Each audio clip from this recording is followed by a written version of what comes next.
আসসালামু আলাইকুম everyone, welcome to my page handmade artwork. আশা করি আপনারা সবাই ভালো আছেন। চলুন আজকে আপনাদেরকে একজন পিঙ্ক লাভার আপুর ক্যান্ডেল কম্বো দেখাই। এই কম্বোটি একজন আপু আমাদের কাছ থেকে কাস্টমাইজ করে নিয়েছেন। আপনারা চাইলে যে কোনো কালার কাস্টমাইজ করে নিতে পারেন আমাদের কাছ থেকে। তো চলুন দেখি আপু কী নিলেন আমাদের কাছ থেকে। তো ফার্স্টেই দেখাচ্ছি আমাদের রোজ পার্পল ক্যান্ডেলটি। আপু এটার দুইটা নিয়েছেন, একটার মধ্যে হোয়াইট কালার শেড দিয়ে নিয়েছেন আর একটা পুরোটাই পিঙ্ক কালার। তারপর আপু নিয়েছেন এই কিউট দুইটা ফ্লাওয়ার ক্যান্ডেল, দেখুন কতটা কিউট লাগছে। তারপর আপু নিয়েছেন এই শামুক ক্যান্ডেলটা, আপু বলেছে ভিতরে একটা কড়ি দিয়ে দিতে।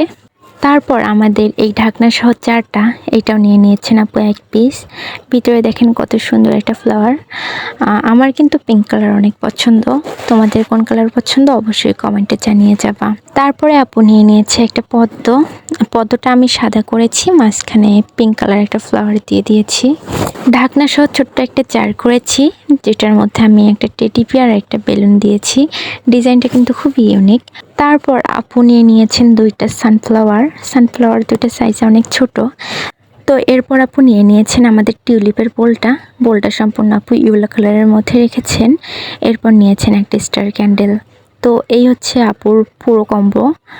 তো পুরো কম্বোটি কেমন হয়েছে অবশ্যই কমেন্টে জানাবেন। আর আপনারা কেউ যদি কালার কাস্টমাইজ করে নিতে চান তাহলে অবশ্যই ইনবক্স করবেন। ধন্যবাদ।